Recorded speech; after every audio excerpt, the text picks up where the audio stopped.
So yeah, good job. Liam Cooper as well. Like, I don't know. Like, I know he's the captain and that, but for me, he should not be starting Premier League games. He just shouldn't. No, I'd agree. But, yeah, I'll I'd be agree with you on that. I think I'll be shocked if we're not all going the same player in. Right, here we go. I want this on 3. Yeah. Okay, Aston Villa. Just be aware, this is Aston Villa next. Okay, on the count of 3, just say the player's surname. 3, 2, 1.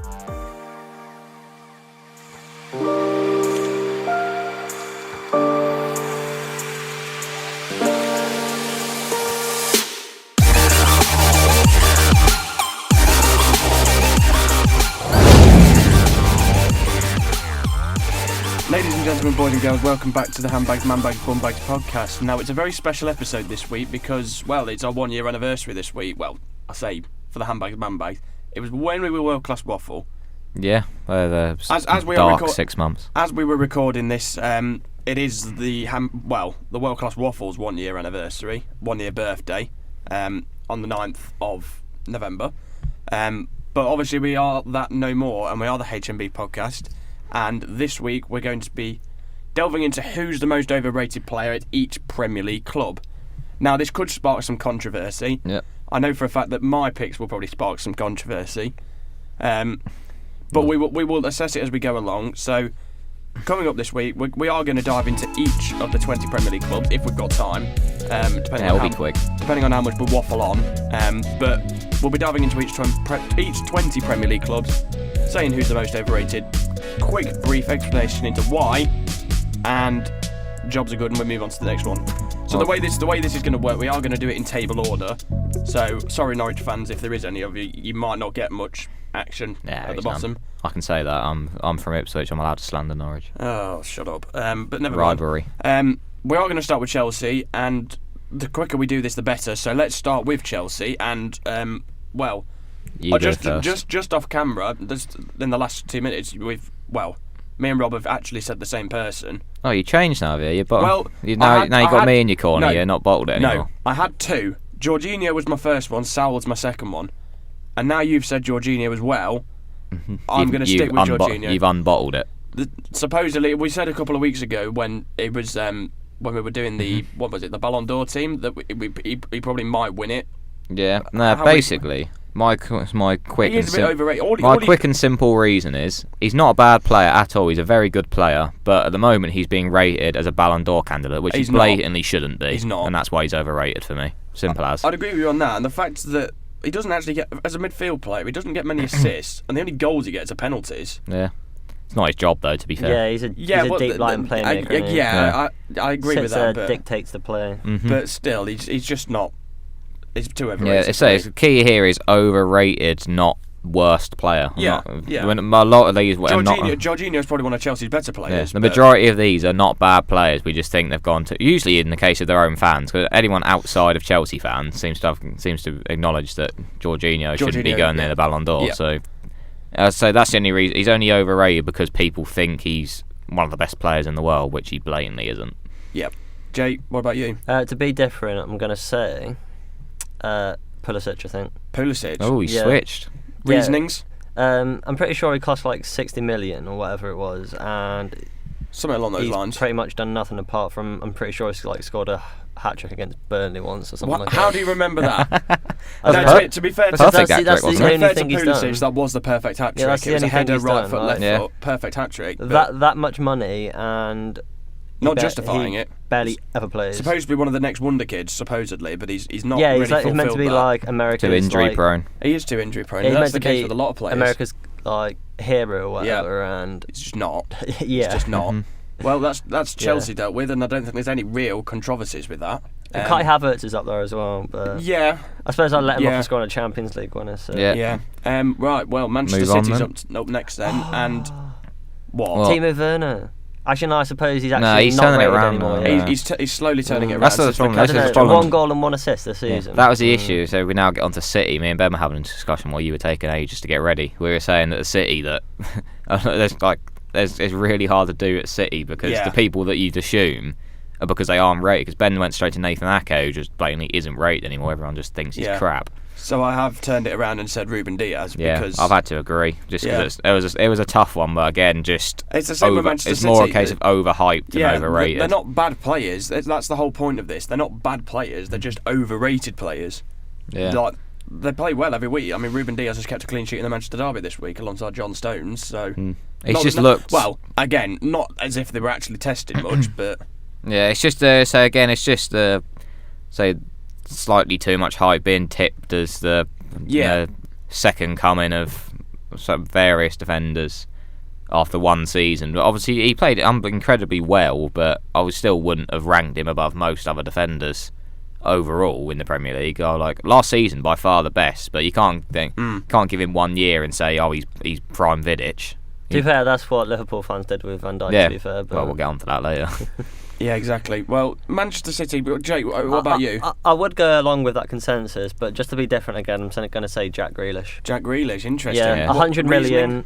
100 million. He's not exactly justified it yet. No, he's started most of the games and he has like Not many goal 3 goal contributions. contributions. Yeah. I was trying to think of a bad player that has more than that, but I just can't No, think of one. I can back that. Yeah. Right, West Ham's a tough one for me because this was one I was struggling with because they are punching above their weight. Yeah.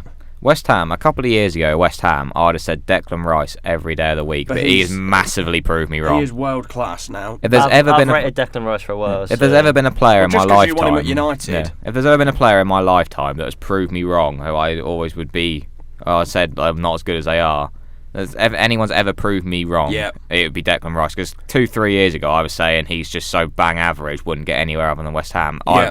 I'm so happy I'm wrong because he's going to carry England's midfield for years. He's class. He really is class. But it is a tough one, the West Ham one, for the most overrated player. I'm struggling. It's a struggle, really.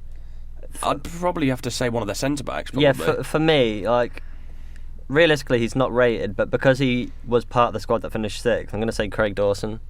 Because he started most of the games last season. Yeah. But then he is like not a top 6 defender. No, whatsoever. absolutely not. He's literally like a 15th place defender, if that. I'd even say Ogbonna's probably not a top 6 defender. Although, actually, to be fair, I've been impressed with Ogbonna a lot this season. He has been good, but he is Him now and injured Kozuma. for quite a while.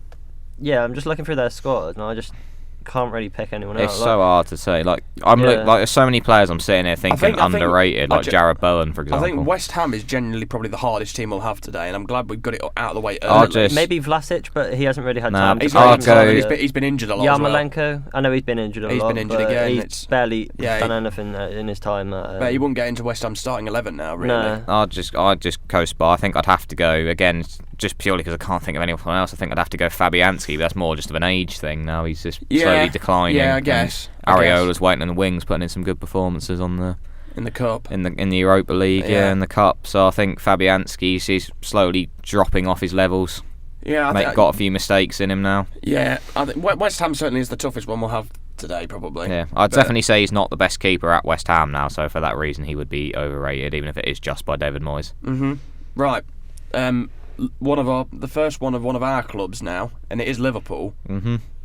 Pretty easy for me, to be honest. Exact same as Jake hinted to, for the exact same reasons as Ruben Diaz, Van Dijk. See, I've gone Trent Alexander-Arnold.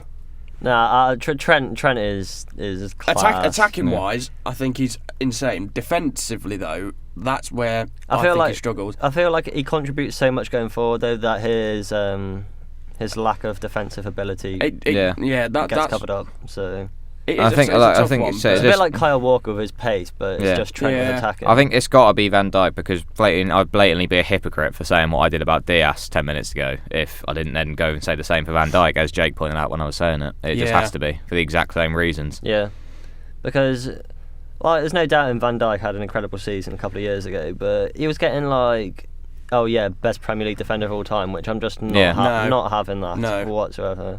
But literally, it's like genuinely disrespectful to the likes of John Terry, Vidic, Ferdinand, guys like that have done it for like a decade or so. I have realised I've probably gone over a little bit over the top with Trent Alexander-Arnold, but it's getting cancelled. It's more due to the fact of his defensive problems, which makes him a bit overrated. But attacking wise, I can't argue with you. He's one of the best in the world, if not the best. But that's just me personally. But you two have obviously agreed with something, so we'll move on to the next team, which is Arsenal. who have completely turned it around. Yeah. Arsenal, I'm finding difficult because everyone I'm kind of thinking of, I don't know if I'd say that they're overrated in a way. Like I feel like they've dropped off in the last I'd agree. months or years. I've got one written down here that I'd done before the start, and I've wrote Martin Odegaard down. That was a shout, but I'm going Kieran Tierney. I was thinking Tierney, to be honest. Yeah, I want to say Aubameyang, but I don't know if he's dropped down too much in the ratings over the last couple of years. Yeah. We did mention when we did the ins and outs video back in May, I think it was, that Aubameyang was one of the players that Arsenal should get rid of. Yeah. So that can support your argument for him being overrated. I can't believe I bought him in FPL and then he misses a penalty. That may well be recency bias in my head because he literally stopped an Odegaard goal, tapped and tried to steal it, and he was offside, and he missed a penalty and just generally was awful yesterday. My reasoning for Odegaard is because he was hyped up to be the next big thing coming out of Real Madrid, and so far he's not really showing the potential. No. Yeah, it's a fair point, but I'd still go with Tierney because I'm actually seeing Arsenal fans saying, we should actually give Tavares like the starting spot over him now because he's always injured, and that's not just that. This season he started off woefully. I know Arsenal as a squad weren't particularly great, but he was a liability at left back. And again, if we're making the point of people saying a lot of the time we're saying overrated, we mean him by the own fans. I mean, a lot of talk from Arsenal fans about him being the best in the league last season, which or even top three, which I wouldn't agree with wasn't either. True. Yeah. So Tierney for me. I'd say Aubameyang just because he's massively dropped off from his first couple of years. I'm still going to run with Odegaard, and I can support all both of those really. So my only doubt is that because he has dropped off, everyone says that, so maybe he's not overrated anymore. Yeah, potentially. But right, next one of our clubs in this podcast, and it is Manchester United, who are a team in, I say disarray really at the minute. Well, what's a worse word than disarray? Because we're about 10 levels below that right now. I'll give you the honour of starting this one then, Jake. Who is the most overrated player at Man United? So many to choose from. But just scrolling through, just thinking. So many. The problem is who's rated again. Yeah, exactly. It's the question of who is actually rated. Yeah, like I was going to say Wan-Bissaka, but then I don't know how many people rate him. So until a couple of weeks ago, I'd have said Harry Maguire, but he's had nothing but slander the last 2 weeks, so he's not exactly overrated. I'd probably go for Wan-Bissaka, to be honest, out of everyone. I mean, I did write down Maguire, but yeah, I think he's gone. He's so slow. That's the thing with Maguire though. When he's playing well, he's like really good. But whereas Wan-Bissaka, he's just Wan-Bissaka's really tailed off. The thing is, it's so hard to say because like you could some of the arguments we've given already. You could say, some would argue Greenwood for overhyped, but I generally don't think he is overhyped. I think everything that's said about him is true, and he generally could go on to hit the heights he said. He's unbelievable. Greenwood is. If you watch him just during a game, he is actually unbelievable. The way he just keeps hold of possession.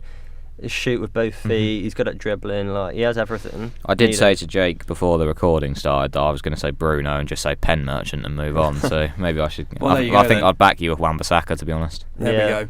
Right. Well, that was quicker than. Well, I say it was quicker than I thought it would. But Man United are in disarray, and we may touch on that further in a later episode, further down the line. But let's move on to Brighton. That's another team that I've struggled with to find. Yeah. A player who's particularly it's always hard when you've got overrated. a mid-table side on paper doing so well in the league with Brighton punching. and West Ham. It's very hard to tell. Yeah, it's difficult to tell, and it's the fact that I'm not even sure this guy's actually played for Brighton this season, but I've put Aaron Connolly down as my overrated player for Brighton. Only played 2 games, but I don't know if they're sub appearerances. I don't know if they're sub appearances or just in the League Cup. But he's only 21. He was hyped up to be a big thing to come through Brighton, maybe replace Neil Maupay further down the line. He's not really done it though, has he? No. Looking through the squad, I'm probably thinking Robert Sanchez, to be honest. I was thinking Robert Sanchez. Yeah, I think he's not a bad keeper. No, he's not a bad keeper. Again, recency bias with Riccardi took at the weekend might be coming into play there. To be fair, I've always found him a little bit dodgy. There's no doubt he was Brighton's key, Matt Ryan. He's definitely better than Matt Ryan in my opinion, but I still find him a little bit dodgy. Other than that, maybe somebody like Trossard. He's a good player, but people are like, oh yeah, Trossard's this really dangerous threat, but then I don't know how he gets in the Belgium squad and gets games. See what I mean? Yeah, exactly. Like, how was he getting into the Belgium squad? It's these sort of clubs as a starter and stuff like we are struggling with. These teams that are essentially punching above their weight. Yeah, for me, like West Ham and Brighton. If it was underrated, I'd say Danny Welbeck. How is he not in the England squad? I go back to episode 14 for the context behind that. Trossard or Sanchez. Elite to be callback that was. Yeah. No, actually, to be honest, I'm saying that as a joke. Danny Welbeck's probably up there for the overrated ones. Probably. Don't know how he's still on Brighton's books. I should have got rid a while ago. Yeah, but I think, again, all three of those, Trossard, Sanchez, Connolly, all overrated, which brings us on to Wolves next. Wolverhampton Wanderers, and I'm going to throw it out there, Ruben Neves. Nah. I think he's... Thing is, a couple of weeks into the season, I'd have said Jose Sarr, but he's really turned it around. Yeah, he was given away. He has just been called up to the Portugal squad as well. He made a lot of mistakes at the start, but that was just because he's adapting to the new league. I think he's fully turned himself around. He's been proved to be an upgrade on Patricio, so I won't say him. Is Adama Traore rated though? That's the issue. No, that's what I think. It has to be Adama, even though he's not as massively rated anymore. I think it's got to be Adama Traore. Yeah. To have so much hype around you for minimal goal involvement. So much pace, so much power, no end quality. Yeah. I was going to say Fabio Silva, but I feel like it's a bit harsh because he's so young. Yeah, he's still very young. I think it's got to be Adama. Then again, though, the price tag they paid for him, I mean, he's not justified it yet. No, it does. Like, realistically, you can't look any further than Adama for someone who has this much hype around him to get a couple of assists and a couple of goals a season. How that man gets in the England squad, I do not know. Conor Cody, bro. It brings me on to one of the clubs later down the line, Villa, Shocking. because that's, I don't know how Southgate picks him. Like, he's an alright Premier League centre back, but he's not, an international level centre back for me, anyway. Yeah, right. Tottenham. Mr. Conte's team now. Yeah. Mr. Antonio Conte. Which we would have spoke about last week if Ben could work Zoom. No, if Jake had bothered turned up. Yeah, it wasn't my fault. I went to bed really late and I couldn't get up. Right, Tottenham. I'll let one of you two start. Tottenham. The thing is, the one I want to say, I don't think he's rated anymore, but I think I have to say it anyway. Go on. Dele Alli. Massively fallen off. Yeah. Well, I've said Steven Bergwijn. Yeah. Like the difference between the hype that Bergwijn had coming from PSV at the start of in January in 2019, is just not justified it at all. I think just Dele Alli, we're getting on. It's like 5-6 years ago now. He was scoring worldies against Palace and getting 20 involvements from regularly starting in the England squad as well. Getting in the England squads all the time. We're 5 years. So that Palace goal was the year Leicester won the league, I think. Yep. That's years ago, and now he's just 15, 16, what is he? 25, 26 now? Yeah, so he's just wasted talent. He's not too far. If he carries on like this, he's on the same path as bloody Andros Townsend, although he's having a resurgence at the moment. Somewhat, anyway. I think what happened to him, broke into the Spurs team so young, then just went to... The difference is Spurs have kept him. Yep. If they could have easily offloaded him to someone like... I mean, Nuno did briefly play him at the start of this season, but then, well... Yeah, but he didn't. He scored a couple of pens, that was it. Yeah, that's it. If he wasn't Spurs pen taker when Kane wasn't playing, then he'd had basically no involvements this season. Exactly. Right, Jake, who are you going for Tottenham? I'm thinking Hugo Lloris, Really? Yeah, to be honest. Reasonings? I just always feel like he's always put up there in the best goalkeeper debate. When he has his moments, but he also has his other moments. Yeah, some absolute howlers, and I just, he's always put up there in top 3 goalkeepers, whatever, and I just, I'm not really sure about that. I'd agree with you on that. I'd agree with you on that one. Right, next one, Palace. It's another tough one again. Yeah, it's difficult. I think mean, the one player I've wrote Jean-Philippe Mateta down. Because is he rated though? No, well, he was when he joined. He was when he joined from Mainz, but then he's been very bad. Yeah. I think he joined in the January. So he's been here for almost a year. January window. Yeah, he's been here for almost a year and done absolutely nothing. No. He's had 1 goal. That's it. I think something like that. I think honestly, I am struggling here more so than I was with West Ham. I'd say just because everyone. Because straight away, you look at the defence. It's a young defence now. Yeah. You can't really say Joel Ward for overrated because he's about right. And then you've got Mitchell, Gueye, and Anderson who have all put in some impressive shifts this season. So you can't really say then they're not. Palace fans don't sit around saying that's the best defence in the Premier League. Guaita? No, I don't think he was ever rated. I think the key here is the fact the fact that Palace fans are very humble about their team. They're not trying to sell themselves as as a European contention. They're just happy to be where they are in the table. So they're not going around trying to pretend that Tyreek Mitchell was the best left back in the world. Whereas like other clubs, if other clubs are in their position, they would be. I've decided I'm just going to go Joel Ward. Joel Ward, just for the sake of it. Yeah, because I don't know how he's still playing Premier League football. Never does anything special, but then it's just won't never get special, really. No offence to Joel Ward. James Tompkins has actually made an appearance in the Premier League this season. Yeah. I think I'd have to go Milivojevic just because he gets about 500 bookings a season and survives off a couple of pens and free kicks. That's fair enough. Right, well... I would have gone Zaha just because of hype, but he got me points when I transferred him in fantasy this week, so I like him. The next Merseyside club is Everton now. I don't know if mine's controversial or not. Gylfi Sigurdsson, what? Oh, don't say that. Did we get done for that? Is that a banned word on YouTube yet? No, I don't think. Well, I don't know. We'll find out when this episode goes out. But I've actually said Luca Dean. Shout. Yeah. Jake just did the exact same thing. We both moved our head at the exact same time. That's going to look really good when this is on the. We were like, Dean. My reasoning is he's made close to 110 appearances now for Everton, only 30 clean sheets, and 18 assists for supposedly attacking fullback. I'm separating a player here into two separate things. Go on. Jordan Pickford. I'm separating England Pickford hype to Everton Pickford performances because they are two different players, and for that reason, how much hype Pickford gets every time we have an international break, how well he plays for England, and he follows it up by being terrible for Everton. I think Everton's a club where there is a lot of overrated players. Yeah, because mine's Richarlison. Again, yeah. For somebody that cost, I think it was like 50 mil. 50 million. He was linked with a move to Barcelona, supposedly. Calvert-Lewin's been injured, you'd expect. I know Richarlison had like a few shows how bad it is when Rafa has to go back to Rondon. Yeah, but like Richarlison's meant to carry them when Calvert-Lewin's out, and he hasn't carried them. Like he's like a £50 million player, and I'd agree with you on that. Yeah. Again, Everton, that's probably one of our easier ones we'll do, Everton. But then again... because Everton, they're always thinking, we're going to get Europa League, and then they always finish 11th, so they always overrate themselves. Exactly, and then it brings me on to the next club, Europa League as well, Leicester City. I've said Çağlar Söyüncü. I'm going James Maddison. Agreed. James Maddison?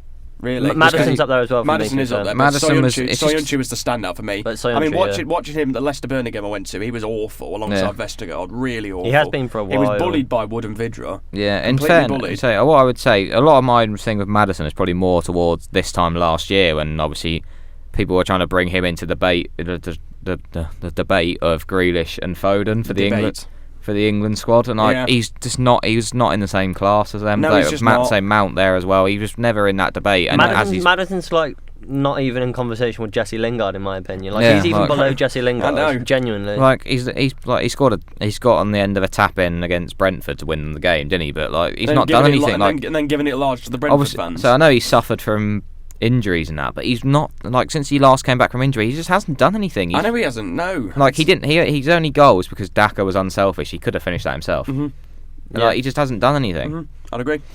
I would agree. Again, that was a fairly easy one. Next one's another difficult one though. Southampton. Southampton. I mean, the one I wrote down, I really wasn't sure for Southampton, so I put Mohamed El Yunusi down. But he seems to be a bit resurgent now under Hasenhüttl. Yeah, just having a quick. But he was overhyped when he joined from Basel. They sent him out on loan, and then he's come back, but actually started to perform well now. So it is a tough one. It's hard to know who's rated for Southampton because they're kind of just their club. Yeah, they're their club. I mean, again, in my head, they're overachieving because I said they go down.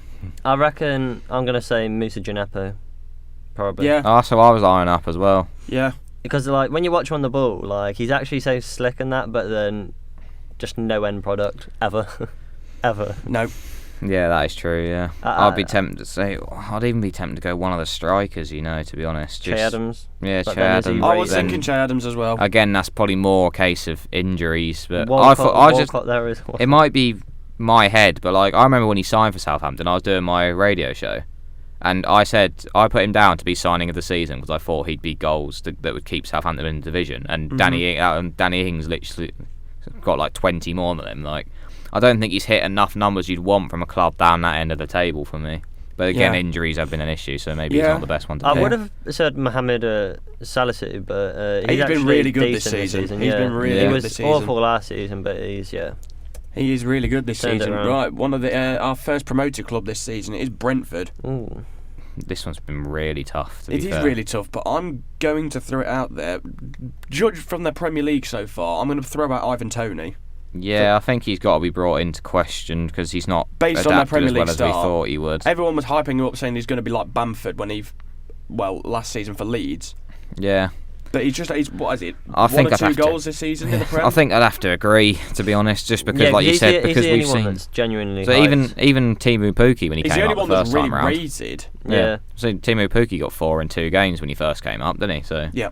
Like we've seen, like for some people that have come in on a similar level of hype because of the performance as the season before, have carried it on or on 5-6 goals by now, whereas he hasn't yet. Yeah. And Brentford, it's not like Brentford have been bit and battered or something until recently.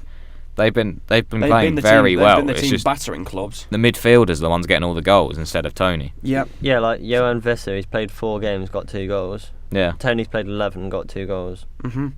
It's.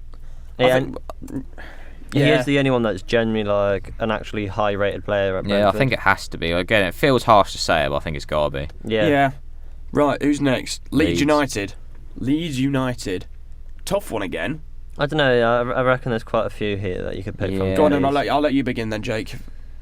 Just having a scan through. Again, mine's more of the fact that someone's got an excess of hype and then has failed and then hasn't kept those standards. So I'd have to say, again, it feels harsh, but I think I'd have to go Calvin Phillips.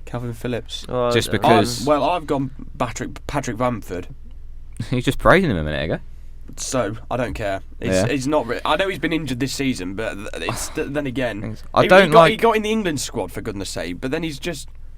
Not that good. I don't like saying Calvin Phillips because I think he's better. Like I think he's a very good player and could go much better up the table than where he is now. Could definitely do a job at somewhere like United. But at the same time, like after the Euros, like all of us, me included, like we all thought he was the second coming of. God knows, Scholes or somebody and he just hasn't kept that standard of performance. If anything, I think playing with Declan Rice brought the best out of him, and he's gone back and had to play deeper on his own at Leeds alongside Mateusz Klich. So with Klich and Dallas being the one more forward, I think he suits the England system better. Yeah. For that side of things, but again, it does sound bad to say, but Southgate does really bring the best out of Calvin Phillips. I mean, also just from the fact he won England's Player of the Year. I don't know how he won that. The only reason it helps him is because we play such a defensive formation. Yeah. When you've got 2 defensive midfielders just sat there, you're not going to get. So I just think that's probably it's one. The one that's like I've doubted the most, if anything, despite some clubs being really hard. It's one of the ones I've doubted the most to say, but I just think. Because he's not kept the same standard of performance we know he's capable of from the Euros, and I think for that reason, because after the Euros we all were hyping him up, it's our own. It's in a way it's our own fault. Yeah. To be fair, I wasn't bothered about the Euros, so yeah. But for me, there's quite a few. There's Rodrigo, Bamford. Rodrigo's definitely up there. Bamford, as I said. Junior Firpo. I think he's been pretty. He's been overrated this season for sure. I didn't even think he was that good for he didn't barely play for Barca. Oh, he doesn't play for Barca. Yeah, good Liam Cooper as well. I don't know. I know he's the captain and that, but for me, he should not be starting Premier League games. He just shouldn't. No, I'd agree. Yeah, I'll be on that. I think I'll be shocked if we're not all going the same player. Right, here we go. I want this on 3. Yeah. Okay, Aston Villa. Just be aware, this is Aston Villa next. Okay, on the count of 3, just say the player's surname. 3, 2, 1. Mings.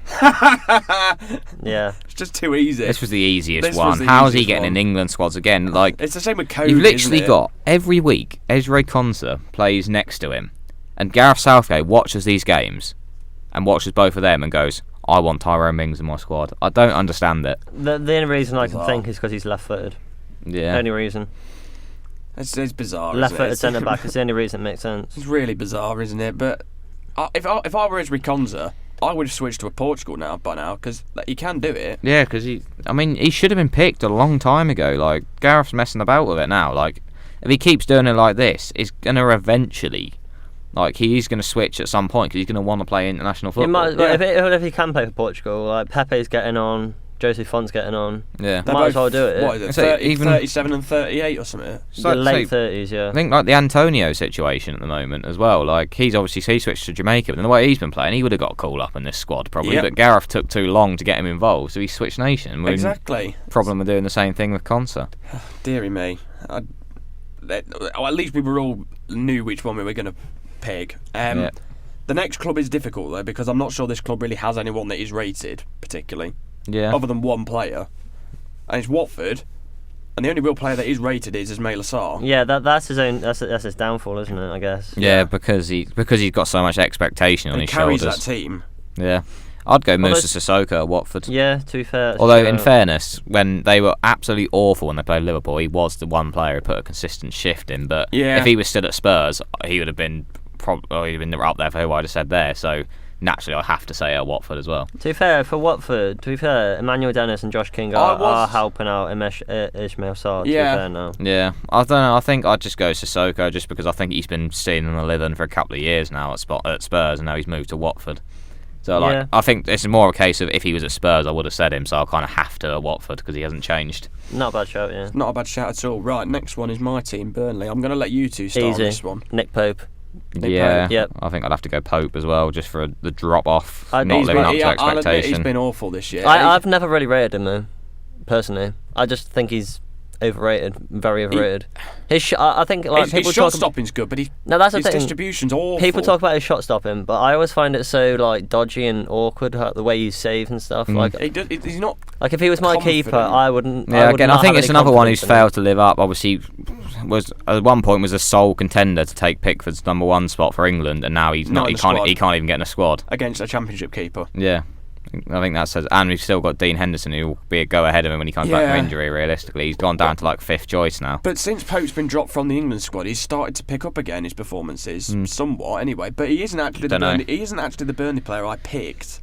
Maxwell Cornet. Don't you even dare! Just wanted to see your face. Don't you dare! Just wanted to see your face. It is one of our wingers though. It's Dwight McNeil.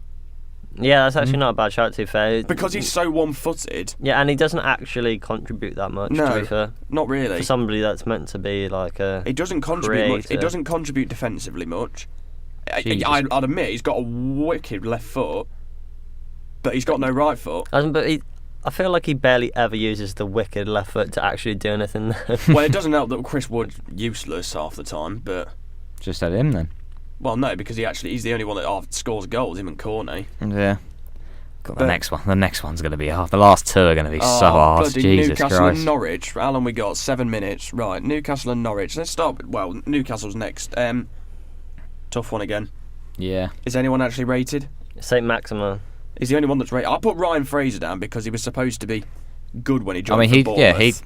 he did literally come close to the assist record in one season at Bournemouth, and then can't get a run on the team at Newcastle. Nope. I mean, until this season, but he hasn't done anything. Yeah. Well, another shout. I know he hasn't played this season because of injury and that, but Martin Dubravka. Yeah, that's exactly what I was thinking. Yeah, because I always find him so dodgy. Like I always feel like he's always making mistakes. He's one of those keepers where he'll be a consistent 7 out of 10, but he's got a 1 out of 10 in him. Like in the not World Cup, Euros for Slovakia, he literally punched the ball in his own net under no pressure. But then can we say Joe Willock as well? For his price tag, yeah. Yeah. Because he was really hyped up because it was like 7 goals in 7 games. Yeah. I think I got to go. I think Dubravka just because he's had. I was someone who was in the camp who used to say he was underrated, but he's just he's going to drop 2 or 3 performances a season where he's just a 2 out of 10. I've always found him overrated, but yeah, Joe Willock's another shout. 0 goals this season. Actually, £25 million. Can't get in the starting 11. I'm just looking ahead, and I said the last 2 are going to be hard, but Norwich is actually one of my easiest ones. I can't lie. Go on then. Todd Cantwell. Yep, agreed. He's mine as well. I said Pookie, but Villa were actually looking to spend like 40-50 million on Cantwell. People trying to sign him for £50 million in the summer. I wouldn't buy him for 10. Yeah. I don't think he's Premier League. I'd argue he's not even Premier League level. No, he's for me. It's Championship at best. Don't want to be too harsh on him, but for me, he is Championship. He had a level. decent season the last time they went down. Well, he had a decent 3 months Did he where he got all his stats. He had 3 months where he went on a great run and he did nothing the rest of the season. then didn't really produce amazing numbers in the champion. Like, if Norwich didn't get promoted, no one would be signing him. Has he been injured this season, or is he just not being picked either? I think he has been injured at times, because I know he wasn't in the match day. The way I see it is, like last season, we were talking about people coming up having great stats in the Premier League, like Tony and that, and then not quite matching the numbers in the Premier League. Cantwell, like, if Norwich didn't get promoted, if Cantwell put those numbers in for a tie that finished playoffs and didn't come up, no one's signing him, are they? Nope. No. Unless they're stupid. Yeah, like, no one's gonna. If he played for a club that is still in the Championship, he'd be in the Championship again this season. He wouldn't have been signed, and yet people are talking about 50 million Grealish replacement. Baffling. I've never understood the hype about him. Someone who had a good 3 months in the Premier League doesn't. If you have a good 3 month spell, doesn't mean you're a good player. Everyone has a purple patch. Yeah, it is bizarre, really. But I thought this would spark a lot more controversy than it actually did. But yeah. Well, you bottle turned Jorginho because you thought it was controversial and I didn't care, so then you just jumped in the corner and said it with me. Yeah. You were saying before, the last thing you said before we were talking about Chelsea before we switched the mics on, and you said I'm going Saul, I was going to go Jorginho, and I said that's who I'm going for. Then you turn the mic on and go, I'm going Jorginho. Well, I do what I want. Just do what I want. Does what he wants. Because you know because you've got me to take the hit with you. You don't want to. I don't care what people say. Well, I'll accept comments that say I have no ball knowledge. Well, I don't think we've ever had a YouTube comment, so that'll be a first. So. I'll put one myself. I know I have ball knowledge, so... Yeah, I know I do, even if some people say I don't on Twitter or whatever. I know I most certainly don't. Yeah. I look so tired on the camera. Bloody hell. Go to bed then. I need to. Only got 3 hours sleep. Go to bed then. I want to confirm at the end of this podcast that my Pro Clubs team is massive as well. I've been told to get that out there. We are 37th in the world. I've been told to get that out there on this podcast to the wider audience. We are absolutely massive. Pro Clubs team, Rob. I was told to say that, and I can't let them down. Good. Don't remember asking. I did. How good are your Pro Club team again? We are absolutely massive. We are bigger than West Ham, and they are massive. What? See what I mean? See, I don't. There you go. They'll watch this. They're like that. Does that mean we're going to get some more views then? No. Well, then it's getting cut out then. So. No, don't cut it out, bruv. Don't cut it out, bruv. Well, most overrated player at my side is me. Most overrated player in our father side team.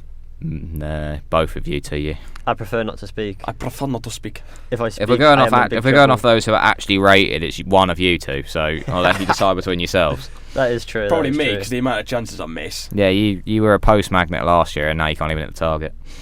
Excuse me, I can hit the target this year. To be fair, that goal you did score, you did have to have 3 shots. It took me 3 goes. You did have a 1-on-1 where you could have ran another 5 yards, shot from outside the box, missed, got it back, missed, got it back, put it in. Communication, cuz. Yeah, that one. I shouted time, and you had to go. That one chance Ben had with the 3 shots, that's the same amount of shots I've taken in the whole of the 5-a-side so far. Well, 3 more than me. It's just typical for me, though, isn't it? I score the hardest one. Yeah. But yeah, just an elite player. We've got our course mates coming up this Thursday. Baines on toast. Yep. Watch out, guys. Battering. Yeah, we're gonna beat him 7-8-0 maybe. I reckon. Cut that out if we lose.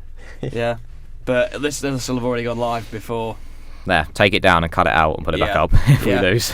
But obviously, this week is the our podcast's anniversary, our 1 year anniversary this week. Year of this crap already. Year of this wank already, but never mind. That's world class, mate. It's not quite. Cut there. Brilliant outro. It's not quite world class waffle yet, but oh well. But it is handbags, man bags, bum bags. Goodbye.